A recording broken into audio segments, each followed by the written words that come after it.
我对此高度赞赏。但难不成承受不了内外交逼，习近平身体似乎出了状况。就在普丁发言时，习近平连咳了3声，这给习皇帝触眉头的画面，想当然没有出现在官媒上。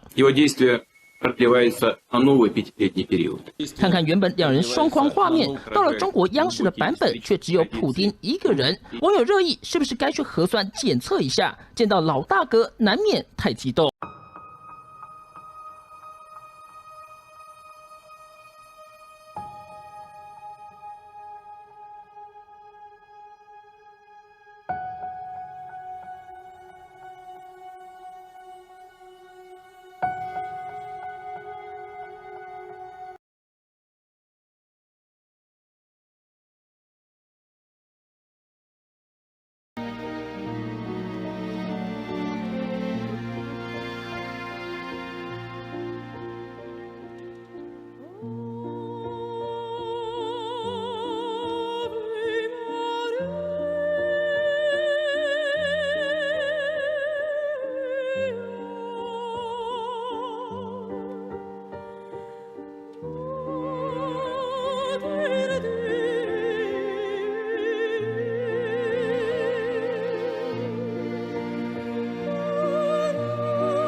弟兄姐妹平安，冬天快到了，大家都多多的保重。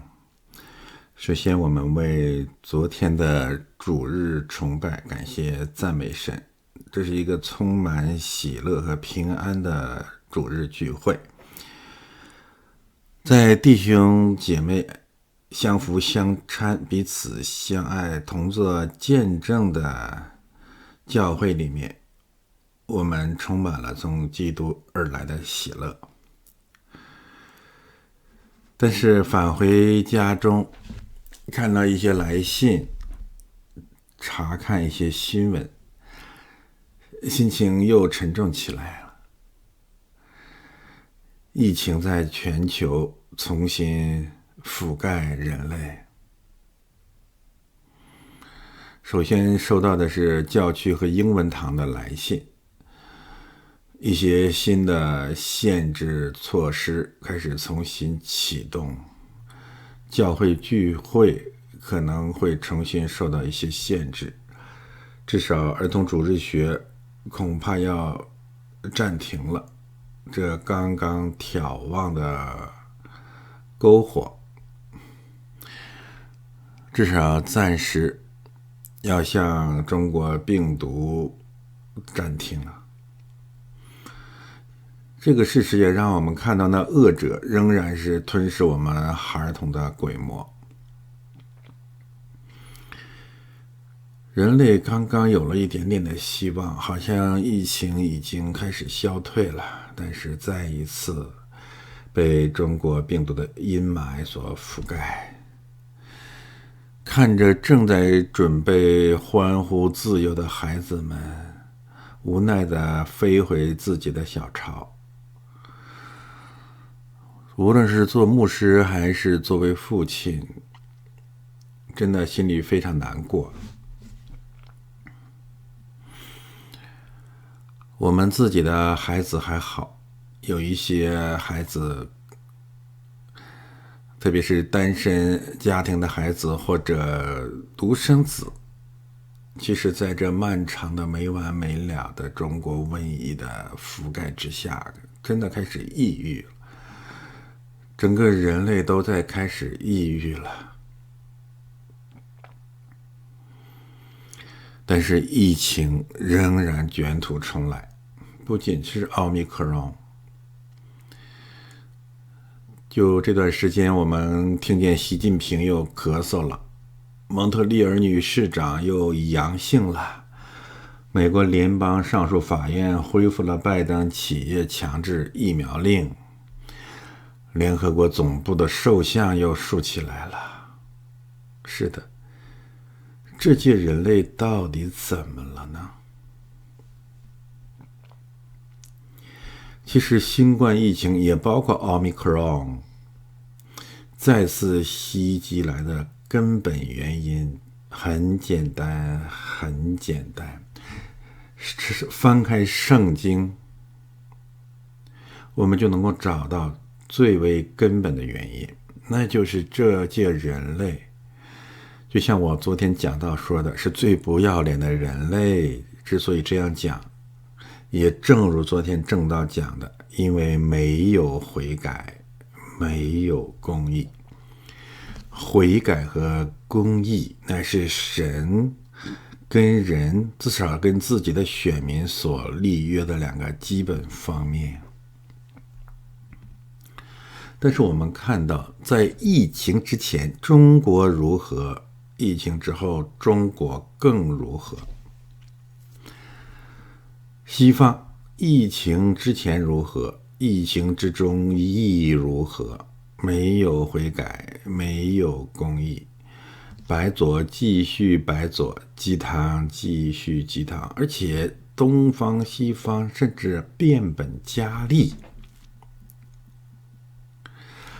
本来悔改和公义应该成为新造的人类的云柱和火柱，但是不公不义，绝不悔改，从疫情前后一直是这届人类共同的罪恶。而同样根据圣经，不公义不悔改必遭遇瘟疫，甚至7倍的瘟疫，更重的刑罚。东西方不仅没有公义，没有悔改，而且变本加厉的拜兽像。同样按照圣经，拜兽像正是神愤怒施以瘟疫刑罚的主要原因。在中国，作为最大的毒贩的维尼熊不仅没有被清算问责，而且朝向12大连任的皇帝梦开始封神了，同时继续逼迫教会残害义人。这是什么？这就是典型的法老的心刚硬。于是按照出埃及记，必有瘟疫攻击埃及一切高等动物。出埃及记9章1到3节，耶和华吩咐摩西说：你进去见法老，对他说，耶和华希伯来人的神这样说，容我的百姓去，好侍奉我。你若不肯容他们去，仍旧强留他们，耶和华的手加在你田间的牲畜上，就是马、驴、骆驼、牛群、羊群上，必有重重的瘟疫。这个无神论的大国，这个相信人类是高等动物的人神之国撒旦一会。就这样，疫情重启。在西方，拜登的强制疫苗根本就是治标不治本。我不反对疫苗，虽然有些基督徒反对疫苗，但我反对强制疫苗。我更反对的还不是疫苗的问题，而是拜登这个治标不治本的白左政策。关键是你要悔改，你不悔改，没有什么措施，人的措施能够拦阻神的愤怒。拜登首先要悔改，但他没有，这个大选的窃贼活该遭瘟。而整个的基督教主流世道，我们看见是鸡汤继续鸡汤，白左继续白左，而无论鸡汤还是白左，奉行的都是违背圣经的政策，传讲的都是圣经最厌弃的异教风俗。更有甚者，西方同样拜兽像。昨天收到一位弟兄转来的消息，说纽约市曼哈顿联合国总部外刚刚安装了一座巨型的雕像。是的，大家看这座雕像，正是启示录13章2节描述的那个末世的畜生兽。启示录13章2节说，我所看见的兽形状像豹，脚像熊的脚，口像狮子的口，那龙将自己的能力、座位和大权柄都给了他。这就是中国高等动物或兽的国在美国土地上所授权的怪兽。这个兽还可以上诉到但以理书第7章2到4节。但以理说，我夜里见异象，看见天的四风抖起，挂在大海之上，有4个大兽从海中上来，形状各有不同。头一个像狮子，有鹰的翅膀。我正观看的时候，兽的翅膀被拔去，兽从地上得立起来，用2脚站立，像人一样，又得了人心。这就是今天的美国，这就是今天的西方。但是正是因为你雕刻这种石像，所以神必用瘟疫攻击你。这有确凿的圣经根据。利未记26章，仔细读每一段每一节的经文，我们看到神是何等的信实，我们看到人是何等的败坏，我们看到了瘟疫袭击和再袭的基本路线图。神说，你们不可做什么虚无的神像，不可立雕刻的偶像或是柱像，也不可在你们的地上安什么凿成的石像，向他跪拜，因为我是耶和华你们的神。你们要守我的安息日，敬我的圣所。我是耶和华。拜登守安息日吗？你们因这些事若还不听从我，我就要问你们的罪，加7倍惩罚你们。这场瘟疫再起有7次了吧？还是没有到7次，只要等到7次呢？主说，我必斩断，我必断绝你们因势力而有的骄傲。无论是利害国还是美国，都是骄傲之国。又要使覆你们的天如铁，宰你们的地如铜。你们要白白的劳力，因为你们的地不出产，地上的树木也不结果子。是供应链断了吗？你们行事若与我反对，不肯听从我，我要按你们的罪加7倍降在于你们。也要打发野地的走兽到你们中间。西国人来了，抢吃你们的儿女，吞灭你们的牲畜，使你们的人数减少，道路荒凉。想想这些年来，基督徒人口，其中也包括所谓的白人的人数，真的是在减少，道路荒凉。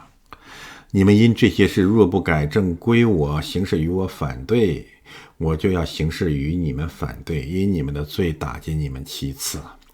我又要使刀剑临到你们，报复你们背约的仇，聚集你们在各城内，降瘟疫在你们中间。瘟疫就这样来了。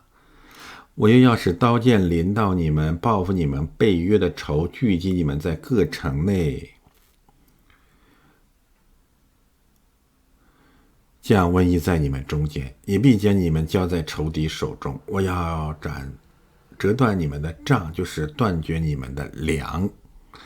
那时必有10个女人在一个炉子给你们烤饼，按分量称给你们，你们要吃也吃不饱。这是什么？这是通货膨胀了。你们因这一切的事，若不听从我，行事与我反对，我就要发烈怒，行事与你们反对，又因你们的罪恶罚你们7次，并且你们要吃儿子的肉，也要吃女儿的肉。这前景真是让人恐怖。我又要毁坏你们的丘坛，砍下你们的日像，把你们的尸首扔在你们偶像的身上。我的心也必厌恶你们。我要使你们的城邑变为荒凉，使你们的众圣所成为荒场。是的，又要封城了，变相封城了。教会又要关门，圣所成为荒场。我也不闻你们馨香的香气。我要使地成为荒场，住在其上的仇敌就因此诧异。是的，在西方的洗果人又要幸灾乐祸，虽然他们自己和自己的儿女正在遭遇同样甚至更重的打击。这是什么情况？情况就是这么个情况，事情就是这么个事情。这个不公义、不悔改的人类遭遇瘟疫，正是圣经3令5申启示给人类的基本事实。用先知以赛亚的话来说，就是耶和华的手仍伸不缩。耶和华的手仍伸不缩这个概念在以赛亚书至少出现了5次，而这5次更加集中地平行了我们上个主日讲到的2大主题，那就是公义和悔改。而不公义、不悔改，神的手必然仍伸不缩。我们来读以赛亚书相关的经文。首先是因为不义，神的手仍伸不缩。以赛亚书第5章，祸哉，你可以把它翻成活该。那些以虚假之细绳牵罪孽的人，他们又像以套绳拉罪恶，说任他急速行，赶快成就他的作为，使我们看看，任以色列圣者所谋划的临近成就，使我们知道。祸哉，那些称恶为善，称善为恶，以暗为光，以光为暗，以苦为甜，以甜为苦的人。祸哉，那些自以为有智慧，自看为通达的人。祸哉，那些勇于饮酒，以能力调浓酒的人。那些因受贿赂就称恶人为义，将义人的义夺去。火苗怎样吞灭碎秸，干草怎样落在火焰之中，照样他们的根必像朽物，他们的花必像灰尘飞腾，因为他们厌弃万军之耶和华的训诲，藐视以色列圣者的言语。所以耶和华的怒气向他的百姓发作，他的手伸出攻击他们，山岭就震动，他们的尸首在街市上好像粪土。虽然如此，他的怒气还未转消，他的手仍伸不缩。耶和华的手仍伸不缩，因为人不公义，因为人不悔改。以赛亚书第9章，这众百姓就是以法莲和撒玛利亚的居民都要知道，他们凭骄傲自大的心说，砖墙塌了，我们却要凿石头建筑；桑树砍了，我们却要换香柏树。因此，耶和华要高举利逊的敌人来攻击以色列，并要激动以色列的仇敌，东有亚兰人，西有非利士人，他们张口要吞吃以色列。虽然如此，耶和华的怒气还未转消，他的手仍伸不缩。耶和华的手仍伸不缩，因为人不公义，不悔改。以赛亚书第9章，这百姓还没有归向击打他们的主，也没有寻求万军之耶和华，因此耶和华一日之间必从以色列剪除头与尾，宗之于芦苇。长老和尊贵人就是头，蒙特利尔的女市长吗？以谎言教人的先知就是尾，因为引导这百姓的，使他们走错了路，被引导的都必败亡。所以主必不喜悦他们的少年人，也不怜恤他们的孤儿寡妇，因为个人是亵渎的，是行恶的，并且个人的口都说愚妄的话。虽然如此，耶和华的怒气还未转消，他的手仍伸不缩。耶和华的手仍伸不缩，因为人不公义，不悔改。以赛亚书第9章，邪恶像火焚烧，烧灭荆棘和棘藜，在稠密的树林中着起来，就成为烟柱，旋转上腾。因万军之耶和华的烈怒，地都烧遍，百姓成为火柴，无人怜爱弟兄。有人右手抢夺，仍受饥饿，左边吞吃，仍不饱足。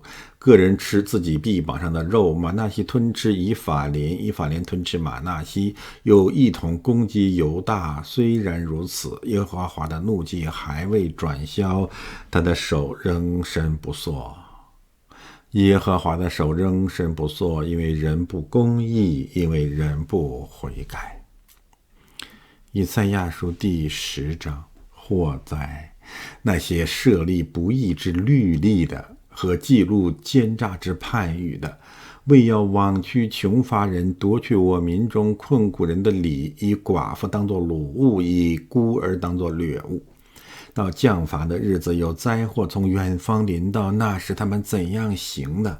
你们向谁逃奔求救呢？你们的荣耀存留何处呢？你们的财宝存留何处呢？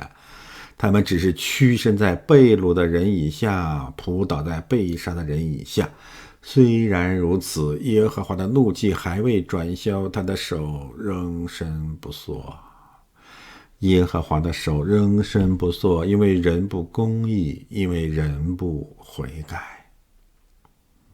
主说，你们是我名下的百姓，你们若回头，若悔改，我就医治你们，因为耶和华是医治你们的神。但是他的手仍伸不缩，因为人不公义，人不悔改。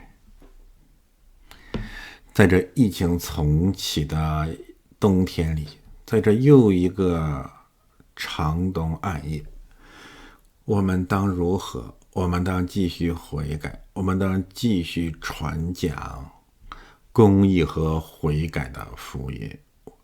我们已经靠主度过了一个冬天，过去的一场瘟疫，我们的教会，我们的灯从未熄灭。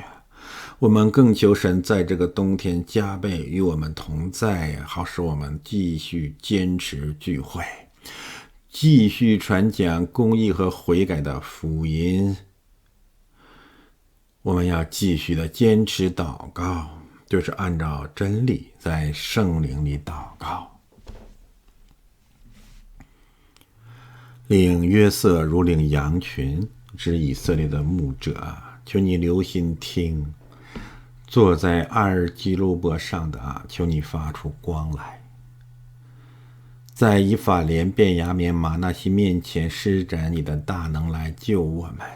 神啊，求你使我们回转，求你使我们复兴，使你的脸发光，我们便要得救。